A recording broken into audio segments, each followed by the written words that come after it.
하나님이 사랑하시는 비산동교회 성도님들, 주말 하루 평안하셨습니까?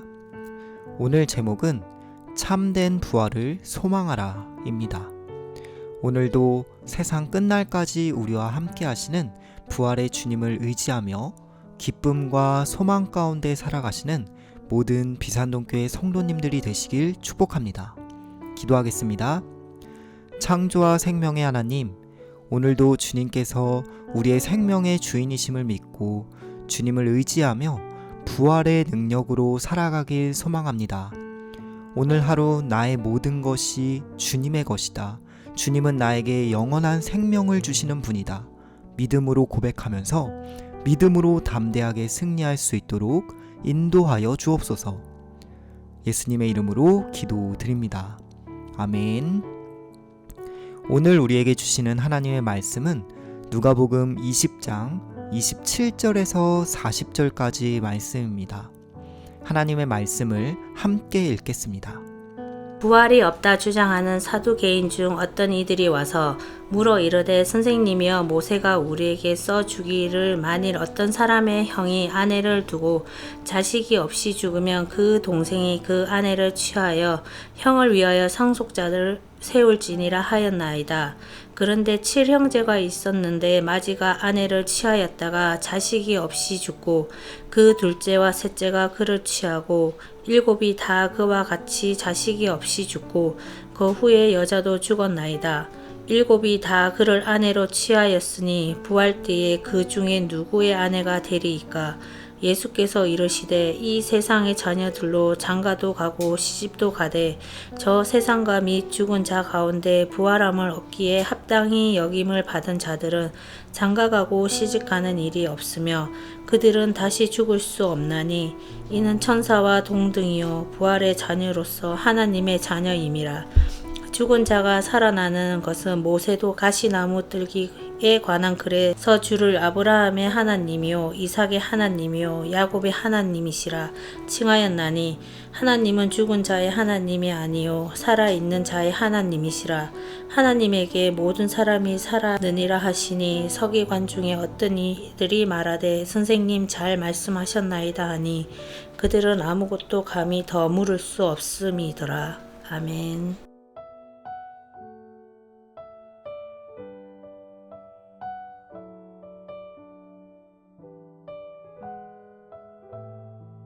오늘 본문에서는 사두개인들이 예수님께 나와 사람의 부활을 문제 삼아 시비를 걸고 트집을 잡으려 합니다.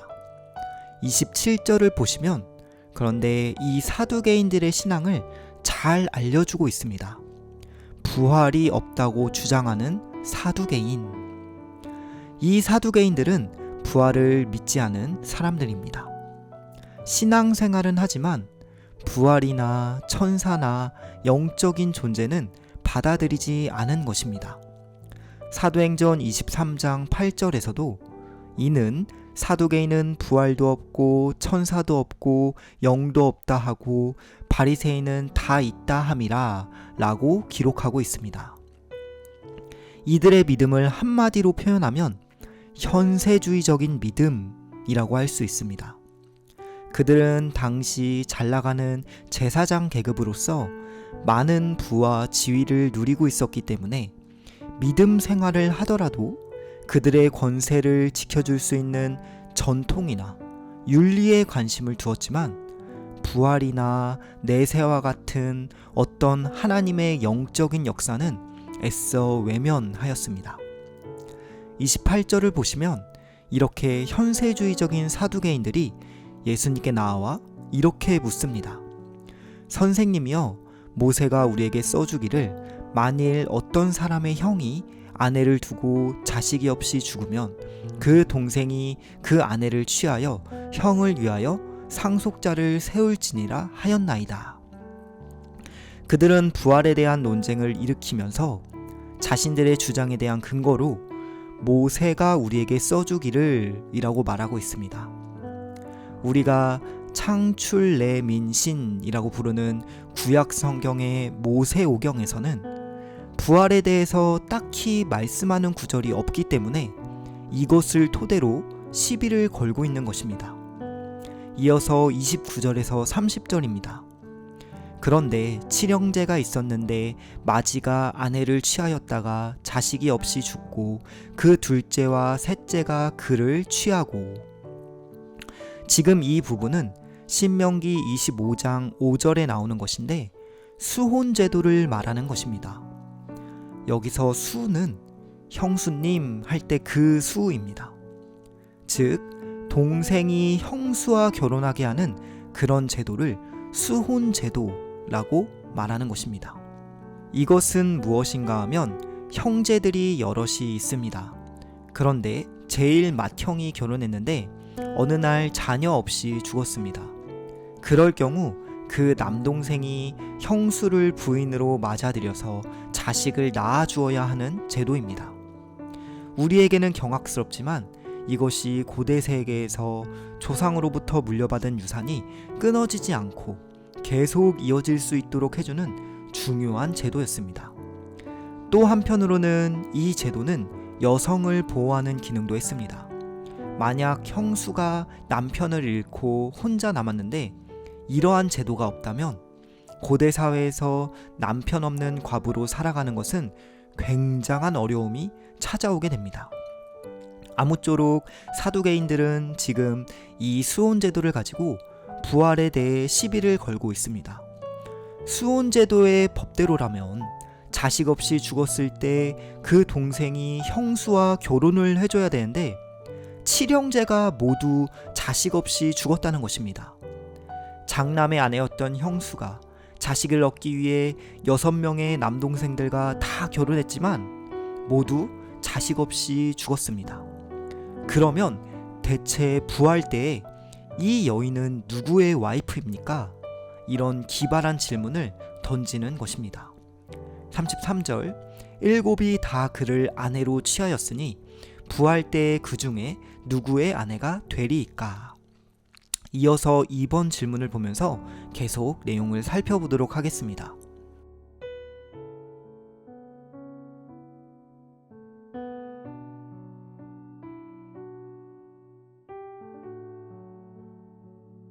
예수님께서는 이들의 질문에 대해 35절, 36절에서 대답하십니다.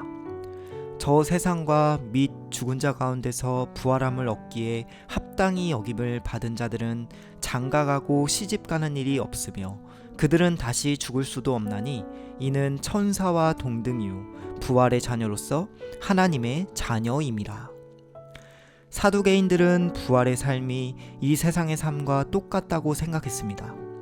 그들이 생각한 부활은 무엇입니까? 정확히 말하자면 그들은 부활을 생각한 것이 아니라 사실은 소생을 생각한 것입니다. 죽었다가 그냥 깨어난 겁니다. 그러니까 당연히 이 세상에서 살던 것과 같이 여전히 현실 속에서 사는 것으로 착각했습니다. 그러나 오늘 예수님께서 가르치시는 부활은 이 세상의 삶이 그대로 똑같이 반복되는 삶이 아니라 물리적으로나 질적으로 완전히 차원 다른 존재로 변형되는 그러한 부활을 가르쳐 주십니다.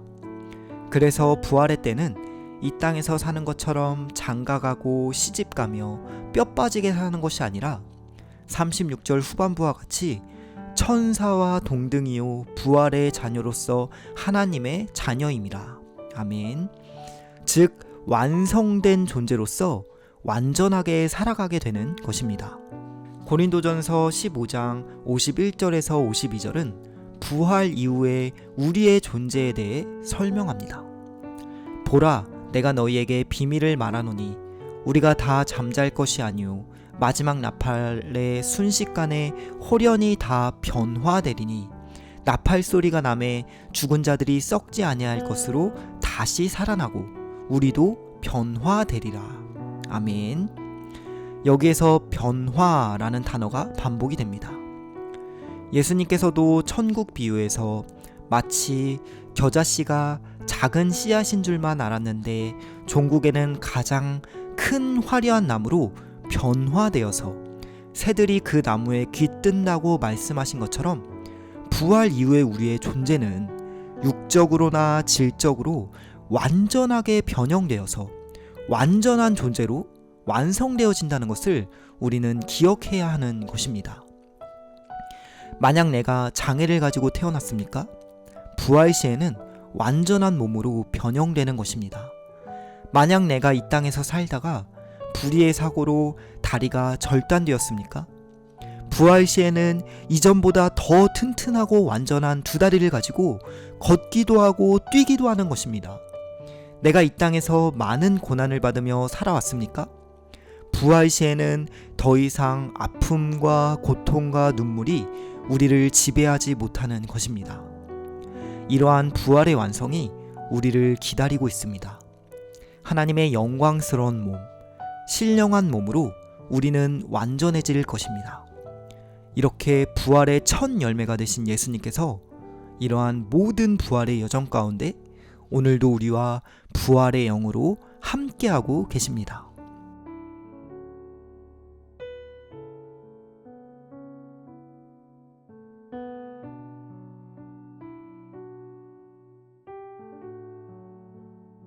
(37절입니다) 죽은 자가 살아난다는 것은 모세도 가시나무 떨기에 관한 글에서 주를 아브라함의 하나님이요 이삭의 하나님이요 야곱의 하나님이시라 칭하였나니. 아멘. 예수님은 또 한 가지를 말씀하십니다. 사두개인들이 제일 권위 있게 여기던 모세가 기록한 출애굽기 말씀을 인용하시면서 하나님의 존재 방식에 대해 가르쳐 주십니다. 출애굽기 3장 6절에서는 하나님께서 모세에게 떨기나무에 꺼지지 않는 불로 나타나셔서 모세에게 이렇게 말씀하셨습니다. 나는 아브라함의 하나님이요 이삭의 하나님이요 야곱의 하나님이시라. 하나님께서 모세에게 이 말씀을 하신 시점은 언제입니까? 이미 모세가 태어나기도 수백 년 전에 아브라함과 이삭과 야곱이 이미 다 죽어있는 그때입니다. 그러나 하나님께서는 모세에게 나는 지금도 아브라함의 하나님, 지금도 이삭의 하나님, 지금도 야곱의 하나님으로 존재하고 있다 라고 계시하신 것입니다. 그러니까 모세의 때에 아브라함과 이삭과 야곱은 죽어서 소멸된 존재가 아니라 하나님께서 지금도 그들의 하나님으로 살아계시기 때문에 그들 또한 지금 살아있는 존재라는 것을 가르쳐 주신 것입니다. 특별히 여기에 문법적인 표현이 재미있는데요. 우리말로도 잘 번역한 것처럼 이것이 원문에 전부 현재형으로 기록이 되어 있습니다. 즉, 과거에 하나님이었다가 아니라 지금도 살아계신 하나님이 강조되고 있는 것입니다. 38절입니다. 하나님은 죽은 자의 하나님이 아니요 살아있는 자의 하나님이시라. 하나님에게는 모든 사람이 살았느니라 하시니. 아멘. 예수님은 친히 하나님을 살아있는 자의 하나님이라고 가르쳐 주십니다. 지금도 살아계셔서 저와 여러분에게 생명을 주시는 분이신 것입니다. 결국 우리가 예수님을 믿는다면 우리 또한 생명을 공급받아 살아있는 존재로서 부활의 여정에 이미 동참하고 있다는 사실을 반드시 기억할 수 있기를 축복합니다. 고린도후서 5장 17절입니다. 그런즉 누구든지 그리스도 안에 있으면 새로운 피조물이라. 이전 것은 지나갔으니 보라 새 것이 되었도다. 아멘. 우리는 오늘도 부활의 존재로서 살아갑니다. 우리의 존재 방식이 바뀌었습니다. 영원히 살아계신 하나님과 영원히 지속하여 관계하는 부활의 존재인 것입니다. 마지막으로 요한복음 11장 25절 26절 말씀을 읽고 오늘 말씀을 맺도록 하겠습니다. 예수께서 이르시되 나는 부활이요 생명이니 나를 믿는 자는 죽어도 살겠고 무릇 살아서 나를 믿는 자는 영원히 죽지 아니하리라. 아멘. 기도하겠습니다. 살아계신 하나님, 부활이라는 것이 우리의 이해의 차원이 아니라 하나님의 능력의 차원이라는 것을 우리가 믿고 깨닫기 소망합니다. 우리가 당시 사두개인들과 같이 이 땅에서 내 눈에 보이는 것만 믿으며 살아가는 것이 아니라 영원한 부활의 존재로서 하나님의 신령한 능력을 바라보고 신뢰하면서 이 땅에서 부활의 능력으로 생명력 있게 살아갈 수 있도록 인도하여 주옵소서. 예수님의 이름으로 기도드립니다. 아멘.